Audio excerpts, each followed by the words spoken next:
Question number 8 exercise 1D। Question number 8 में हमसे वो कह रहा है कि वी हैव अ वायर जो है दैट इज 200 सेंटीमीटर। हमारे पास जो वायर है वो 200 सेंटीमीटर है। अब मैं क्वेश्चन के एग्जैक्ट तुम लोग को वर्ड्स पढ़ के सुनाता हूं कि एग्जैक्ट वर्ड्स है क्या। ठीक है, question is we have a wire of length 200 centimetre. We have a wire of length 200 centimetre. This wire is cut into two parts. ठीक है, this wire is cut into two parts. Question में equal का word नहीं है, question में equal का word नहीं है, so I am not going for equal. मैं अनइक्वल पार्ट्स में इसको कट कर रहा हूं क्योंकि क्वेश्चन में इक्वल का लफ्ज नहीं यूज हुआ, इसलिए मैं अपनी मर्जी से अज्यूम नहीं कर सकता कि पार्ट्स इक्वल है। A wire of length 200 centimeter is cut into two equal parts and each part is bent to make a square. मेरे पास वायर थी, इस वायर को मैंने दो पार्ट्स में कट किया। This is my part X, this is my part Y. तो जब मैं x और y को ऐड करूंगा तो टोटल आंसर मेरे पास 200 आएगा क्योंकि मैंने इनको दो पार्ट्स में कट किया है। Out of this x part, ये जो x पार्ट है, ये इतनी वायर जो है, इससे मैंने एक स्क्वायर बनाया, इससे मैंने एक स्क्वायर बना दिया। और ये जो y पार्ट था, इससे भी मैंने एक स्क्वायर बना दिया। ठीक है, अब मुझे जरा एक क्वेश्चन का जवाब दो, सोच के बताना। मैं क्वेश्चन को रिपीट करूंगा। मैं क्वेश्चन पूछ रहा हूं कि I have a wire of 100 centimetre. मेरे पास 100 सेंटीमीटर की एक वायर है, मैंने उस वायर से एक स्क्वायर बनाया है। मुझे ये बताओ what is the length of one side. Sir वो जो बड़ा वाला है वो 9 टाइम्स ग्रेटर है ना उस छोटे वाले से। हाँ नहीं, अभी मैं हाँ बिल्कुल अभी है, लेकिन अभी क्वेश्चन को डिस्कस नहीं कर रहे। अभी मेरा क्वेश्चन क्या है, अभी जो मेरा क्वेश्चन है जनरल, मुझे उसका जवाब दो। I have a wire, 100 centimetre की वायर है मेरे पास बड़ी, मैंने उससे एक स्क्वायर बनाया है, मैंने उससे एक स्क्वायर बनाया। मुझे ये बताओ एक साइड की लेंथ कितनी होगी। सर 25। जबरदस्त। कौन था ये, कौन है ये, ऐसा है? सर नहीं समझ आया। मैं बताता हूं, मैं दोबारा क्वेश्चन रिपीट करता हूं। मैं ये कह रहा हूं कि मेरे पास एक वायर है जो कि 100 सेंटीमीटर की है। ठीक है, मैंने उस वायर से एक स्क्वायर बनाया। आपको पता है स्क्वायर की चारों साइड बराबर होती है। आपको सर 25 into 4। बिल्कुल ऐसे ही है, 25 into 4। बिल्कुल ऐसे ही है। सर ये सॉरी, 100 है या 200? ये 200 आप है। 100 कह रहे हैं। नहीं नहीं, मैं एग्जाम्पल जो दे रहा हूँ वो अलग है, ये एग्जाम्पल अलग है। ठीक है, मैं इसकी बात नहीं कर रहा, मैं अभी अपनी जनरल एग्जाम्पल तुम लोगों को दे रहा हूँ। मैं ये कह रहा हूँ कि मेरे पास एक वायर थी जो कि 100 सेंटीमीटर लॉन्ग है, मैंने उस वायर से I have made a square. तो मुझे ये बताओ कि वो जो स्क्वायर मैंने बनाया है उसकी एक साइड की लेंथ कितनी होगी। तो द आंसर इज 25। ठीक है, क्यों? क्योंकि स्क्वायर की चारों साइड्स बराबर होती हैं। तो मैं 100 को 4 इक्वल पार्ट्स में डिवाइड करूंगा, तो 100 डिवाइडेड बाय 4 इज 25। तो एक साइड 25 हो जाएगी। ये बात समझ में आती है? ये बात समझ में आती है? Yes sir. अब जरा मुझे देख के बताओ कि if this total part is x, अगर ये टोटल पार्ट x है तो what will be the one side. अगर ये टोटल पार्ट x है तो ये जो एक साइड की लेंथ है ये कितनी होगी? 1/4x। जबरदस्त, x डिवाइडेड बाय 4 ऐसे ही होगा। x divided by 4, x divided by 4, x divided by 4 and x divided by 4। क्यों? क्योंकि दिस टोटल इज x, ये टोटल x है और स्क्वायर में चारों साइड्स बराबर होती हैं। इसका मतलब मुझे हर साइड को 4 से डिवाइड करना पड़ेगा। तो this will be x by 4, this will be x by 4, this will be x by 4 and this will be x by 4। अब जरा इधर आ जाओ, ये टोटल y है, ये टोटल y है, पूरा y है। एक साइड कितनी हो जाएगी? Sir y divided by 4। जबरदस्त, y divided by y divided by y divided by 4 and y divided by 4।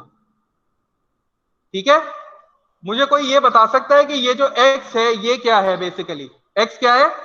x is the perimeter of small square. x basically क्या है?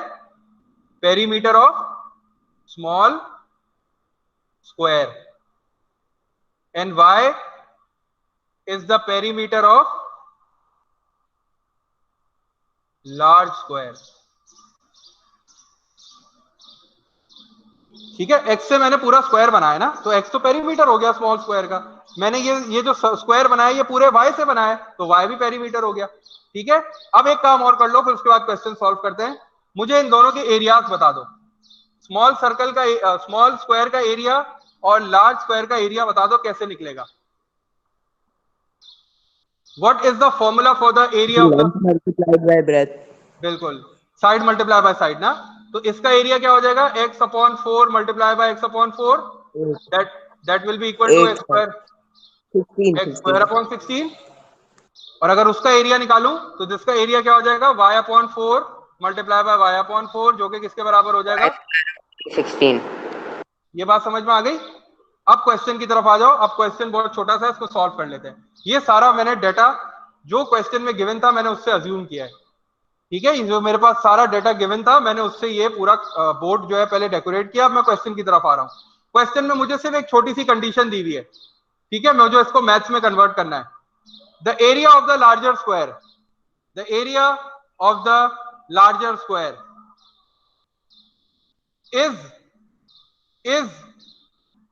is 9 times the area of the small square, area of the,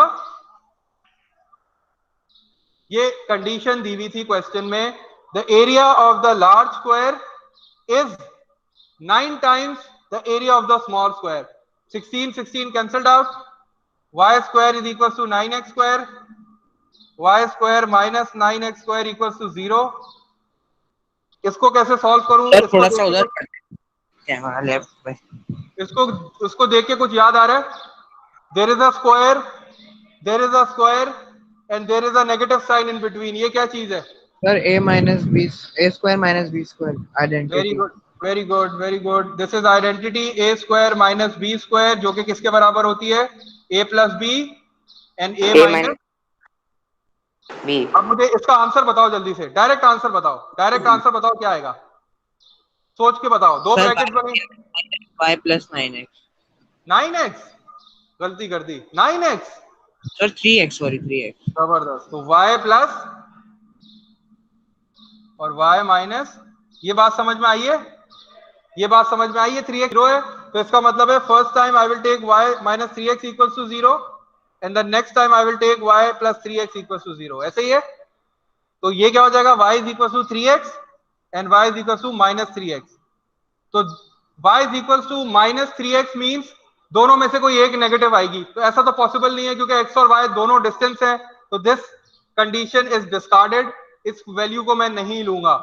I have y is equals to 3x, मेरे पास y is equals to 3x है। और तुम लोगों ने अगर नोटिस किया होगा तो मैंने क्वेश्चन में एक मेन इक्वेशन लिखी थी शुरू में, x plus y equals to 200। I am using this, इसको यूज कर लेता हूं। I am using this equation, x plus y equals to 200। I know the value of y। अब मुझे y की वैल्यू पता चल गई है, दैट इज 3x। तो x plus 3x equals to 200, x plus 3x will be 4x, 200 x will be equals to 200 divided by 4, that is equals to 50। अगर x 50 है, अगर x 50 है तो y की वैल्यू क्या होगी? ऐसा भी कर सकते हैं, इससे भी निकाल सकते हैं, ठीक है, इससे भी निकाल सकते हैं, लेकिन क्यों इतना मुश्किल कर रहे हो? यहां से भी यही आंसर आएगा, इधर से भी यही आंसर आएगा, कैलकुलेट करके देख लेना, यही आंसर आएगा, ठीक है। बोलिए। कैमरा लेफ्ट पे करते हैं, कैमरा लेफ्ट पे कर दूं?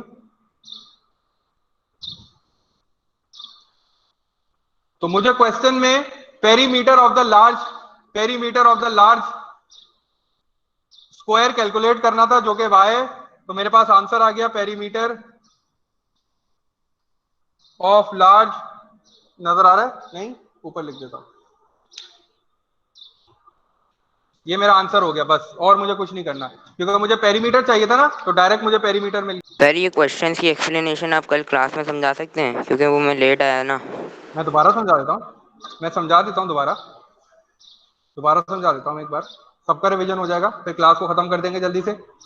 ये बोर्ड पे कॉपी कर लिया, बोर्ड को उधर कर दूं वापस, फिर मैं दोबारा समझा दूं। सर वो यहाँ से समझ नहीं आया, ये x plus y equal to 200 लिखा है ना वहां से, चलो ये मैं x यहाँ से प्लस वाई समझा दूं। 200 आया। ये x प्लस वाई 200 इस तरह आया कि हमें क्वेश्चन में बताया गया था कि हमारे पास जो टोटल वायर की लेंथ है वो 200 है। उस वायर को मैंने दो पार्ट्स में ब्रेक किया, एक पार्ट को बोला x और एक पार्ट को मैंने कहा y। तो अब मुझे ये बताओ, जब मैं x और y को ऐड करूंगा तो आंसर टोटल कितना आएगा? 200 ही आएगा ना, क्योंकि मैंने 200 की वायर थी ना मेरी टोटल, तो ये मैंने अपनी मेन इक्वेशन बनाई है, ये मैंने पहले ही बना ली थी, क्योंकि मुझे पता है the total wire is 200। I have cut that wire into two parts, एक पार्ट को x का नाम दिया, एक पार्ट को y का नाम दिया, और जब मैं x और y को ऐड करूंगा तो आई विल गेट 200। तो ये मैंने एक इक्वेशन बना ली, ठीक है। इसके बाद मैंने इस इक्वेशन, बोलिए सर ये 9 multiplied by x square upon 16 कैसे आया? ये क्वेश्चन में कंडीशन गिवन थी, ये क्वेश्चन में कंडीशन गिवन थी कि area of the larger square, area of the larger square, मैंने यहाँ एरिया कैलकुलेट किया था, मैंने यहाँ स्क्वायर का एरिया बताया था तुम्हें, ये देखो ये रहा। एरिया ऑफ स्क्वायर कैसे निकालते हैं? Side multiply by side, side multiply by side. मेरे पास साइड कितनी है? y/4, तो y/4 को y/4 से मल्टीप्लाई करूंगा तो मुझे आंसर क्या मिलेगा? y²/16। अब मेरे पास क्वेश्चन में कंडीशन गिवन थी, कंडीशन क्या थी? The area of the larger square is 9 times the area of the smaller square, ठीक है। The area of the larger square is 9 times the area of the smaller square. ये condition question में given थी, मैंने इस condition को use किया, 16 से 16 कैंसिल आउट हो गया, y² equals to 9x², 9x² को इधर शिफ्ट किया, नेगेटिव हो गया, आइडेंटिटी अप्लाई की, दो कंडीशंस आ गई, y+3x, y-3x, बारी बारी दोनों को इक्वल्स टू 0 पुट किया, एक y की वैल्यू आ गई 3x, एक y की वैल्यू आ गई -3x। -3x वाली वैल्यू मैं डिस्कार्ड कर रहा हूं because I can not take positive, I can not take negative value. Main condition मेरे पास क्या थी? x + y 200, यहां y की जगह पे 3x पुट किया, x की वैल्यू आ गई 50, और फिर जब x की वैल्यू 50 आ गई तो आइदर ये वाली इक्वेशन यूज कर लो या ये वाली इक्वेशन यूज कर लो, तुम्हारे पास y की वैल्यू 150 आ जाएगी। और मुझे y की ही वैल्यू कैलकुलेट करनी थी क्वेश्चन में, because y is the perimeter of the larger square. Sir आप ये रिकॉर्डिंग भेज तो सकते हैं ना? हाँ, ये मैं पहले ही भेज चुका हूं, मैं दोबारा भेज दूंगा। कल क्लास में आओगे, मैं फिर एक बार रिवाइज करा दूंगा, कोई मसला नहीं। क्योंकि सर वो समझ में ही नहीं आया मुझे, क्योंकि मैं लेट ही ज्वाइन हुआ था ना। 6 और 8 क्वेश्चन नंबर 10 और 6 आपने वो भी करवाए थे। मैं समझा दूंगा, मैं रिकॉर्डिंग भी भेज दूंगा, तुम रिकॉर्डिंग भी देख लेना, फिर मैं समझा भी दूंगा। सर हमारी भी आपके साथ क्लास है ना? कल मेरी क्लास है ना, H में भी है और F में भी है, तो हम लोग कल इंशाल्लाह इस वर्कशीट को, जो है ना, जो तुम्हें दी हुई है वर्कशीट, इसको थोड़ा सा डिस्कस भी कर लेंगे।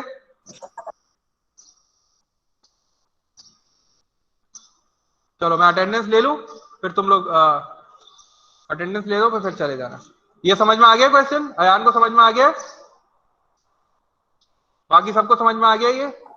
सर अभी आप स्कूल में है ना, तो मुझे ये पूछना था कि आप पीआरओ में पूछ सकते हैं कि जो जैसे फीस का जो पूछ रहे हैं हम लोग। तुम लोग क्या पूछ रहे हो फीस का?